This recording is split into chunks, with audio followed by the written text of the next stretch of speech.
இருக்கிறார். அவர் எல்லாவற்றையும் மாற்ற வல்லவராக இருக்கிறார். யோசிச்சு பாருங்க, ஒரு மான் கண்ணீர் விட்டா நம்ம கண்டுபிடிச்சிடலாம், ஆனா ஒரு மீன் கண்ணீர் விடும்போது நம்மால் கண்டுபிடிக்க முடியாது.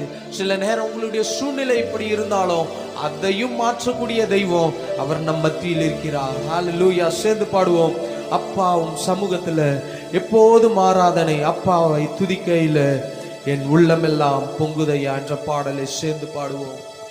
அப்பாவும் சமூகத்துல எப்போதும் ஆராதனை, அப்பாவை துதிக்கையில என் உள்ளமெல்லாம் பொங்குதையா, என் உள்ளமெல்லாம் பொங்குதையா. தாயை போல தேற்றுகிறீ, தகப்பனை போல சுமக்கின்றீ. தாயை போல தேற்றுகிறீ, தகப்பனை போல சுமக்கின்ற